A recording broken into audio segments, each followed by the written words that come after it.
month marks 100 years since this nation first set aside time to recognize Black history.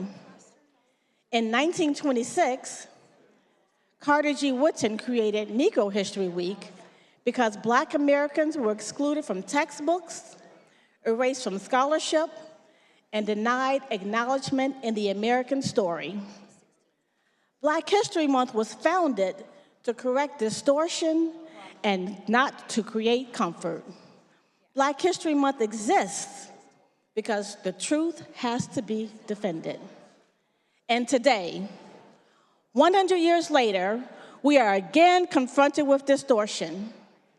We have a president who claims to recognize Black History Month, but he uses this month, Black History Month, to circulate racist rhetoric, revive inequities of the past, and diminish the full story of Black Americans in this country. And this contradiction matters. Earlier this month, racist imagery targeting former President Barack Obama and former First Lady Michelle Obama was shared publicly and widely. These images relied on tropes that have historically been used to dehumanize Black people. Many of you may have seen last night at the State of the Union speech, Congressman Al Green held up a sign that said, "Black people aren't apes. We are not apes." You cannot honor Black history while amplifying caricatures rooted in racism. You cannot celebrate progress while normalizing language that drags us backwards. And you cannot claim unity while resurrecting narratives that once justified inequities.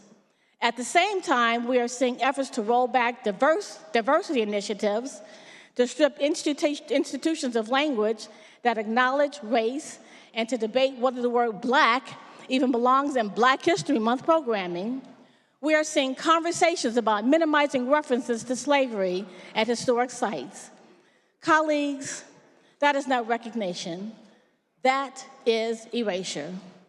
Black History Month was created to confront myths like the lost cause, which romanticize oppression and distorted reality. Today, we are again watching history be edited, sanitized, and reframed in ways that make inequality easier to ignore. History cannot be preserved by omission. It cannot be strengthened by silence, and it cannot be honored by distortion. And let me just say this. This is not abstract to me. My father, Samuel Neely Sr., was run out of Mississippi by the Ku Klux Klan. He was sent to Chicago with a fifth-grade education, forced to flee violence born of hatred and inequity. In Illinois, he rebuilt his life, and became a successful businessman. He raised a family, and he contributed to this state. He was also a World War II veteran. This is what opportunity makes possible. This is what truth makes possible, and this is what progress looks like. When we tolerate rhetoric that echoes the injustices of the past, we risk reopening wounds that generations have worked to close. Black History Month is not separate from American history. Black history is American history.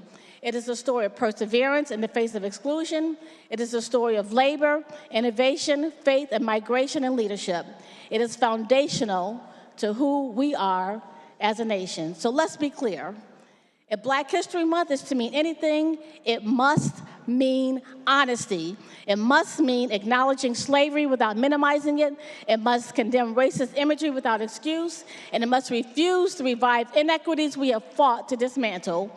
Recognition without respect is hollow. Celebration without truth is performative. Illinois will not participate in erasure. We will stand for truth, we will stand for dignity, and we will stand for the full and unedited story of America. And we will not allow a century of progress in recognizing Black history to be undermined by rhetoric that seeks to drag us backwards. So my colleagues, Black History Month was created because history was being distorted. Distortion does not disappear on its own. It must be confronted. We cannot claim to value democracy while remaining silent when racist tropes are normalized. And we cannot teach equality while excusing rhetoric that diminishes dignity. This resolution is about one moment. It's not about one moment. It is about standards. It is about affirming that racism, whether subtle or blatant, whether analog or digital, has no place in our civic life. And it is about declaring that Black history is not optional, it's not political, it shouldn't be controversial, it is essential. So let's be clear. We stand for truth, we stand for dignity, we stand for the full and unedited story of America. So I respectfully ask for your support of House Resolution 696. Thank you.